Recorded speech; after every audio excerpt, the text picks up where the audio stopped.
पहला पाठ यिर्मयाह का ग्रंथ 17 वचन 5 से 10। प्रभु ये कहता है, धिक्कार उस मनुष्य को जो मनुष्य पर भरोसा रखता है, जो निरे मनुष्य का सहारा लेता है और जिसका हृदय प्रभु से विमुख हो जाता है। वो मरुभूमि के पौधे के सदृश है, जो कभी अच्छे दिन नहीं देखता। वो मरुभूमि के उत्तप्त स्थानों में नुनकी और निर्जन धरती पर रहता है। धन्य है वह मनुष्य जो प्रभु पर भरोसा रखता है, जो प्रभु का सहारा लेता है।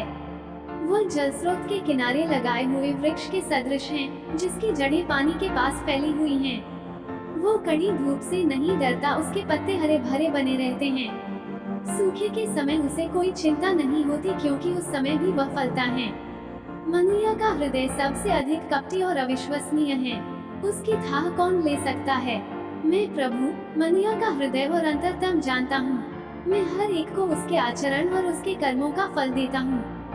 सुसमाचार संत लूकस 16 वचन 19 से 30। एक अमीर था जो बैंगनी वस्त्र और मलमल पहनकर प्रतिदिन दावत उड़ाया करता था। उसके फाटक पर लाजरूस नामक कंगाल पड़ा रहता था, जिसका शरीर फोड़ों से भरा हुआ था। वह अमीर की मेज की जूठन से अपनी भूख मिटाने के लिए तरसता था और कुत्ते आकर उसके फोड़े चाटा करते थे। वो कंगाल एक दिन मर गया और स्वर्गदूतों ने उसे ले जाकर इब्राहिम की गोद में रख दिया। अमीर भी मरा और दफनाया गया। उसने अधोलोक में यंत्रणाएं सहते हुए अपनी आंखें ऊपर उठाकर दूरी से इब्राहिम को देखा और उसकी गोद में लाजरूस को भी। उसने पुकार कर कहा, पिता इब्राहिम, मुझ पर दया कीजिए और लाजरूस को भेजिए, जिससे वह अपनी उंगली का सिरा पानी में भिगोकर मेरी जीभ ठंडी करे, क्योंकि मैं इस ज्वाला में तड़प रहा हूँ। इब्राहिम ने उससे कहा, बेटा, याद करो कि तुम्हें जीवन में सुखी सुख मिला था और लाजरूस को दुखी दुख। अब उसे यहाँ सांत्वना मिल रही है और तुम्हें यंत्रणा। इसके अतिरिक्त हमारे और तुम्हारे बीच एक भारी गतरत अवस्थित है, इसलिए यदि कोई तुम्हारे पास जाना भी चाहे तो वह नहीं जा सकता और कोई भी वहाँ से इस पार नहीं आ सकता।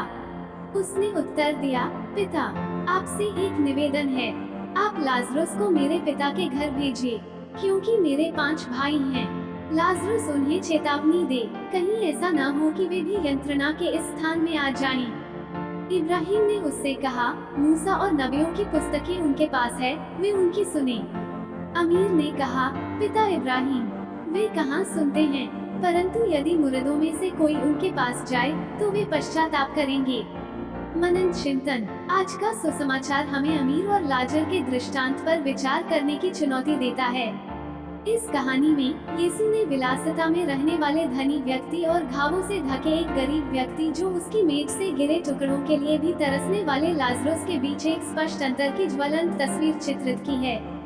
लाजरूस के प्रति धनी व्यक्ति की उदासीनता जरूरतमंद लोगों के प्रति हमारी जिम्मेदारी के बारे में एक गहरी आध्यात्मिक सच्चाई को प्रतिबिंबित करती है।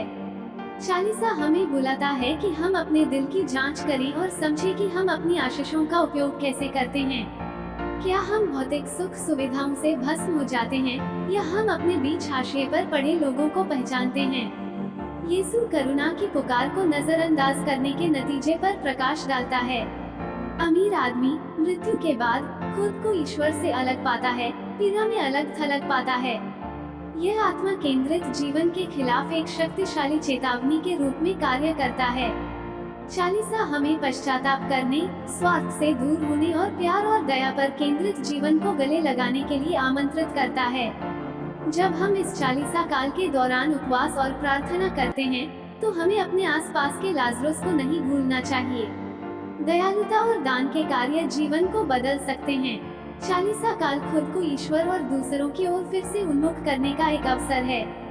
प्रार्थना, उपवास और क्षमा के माध्यम से हम अपने दिलों को मसीह की शिक्षाओं के साथ संरेखित करते हैं, जो हमें अपने पड़ोसियों से अपने जैसा प्यार करने के लिए कहता है। यूखारिस्ट में हम यीशु का सामना करते हैं, जो निस्वार्थ प्रेम का प्रतीक है। आइए हम विनम्रता के साथ वेदी के पास जाएं, दान में अपनी विफलताओं के लिए क्षमा मांगें। ये ऋण रूपांतरण का समय हो सकता है, जहां हम करुणा में बढ़ते हैं और गरीबों और हाशिए के लोगों के चेहरे पर मसीह को पहचानते हैं। आमीन।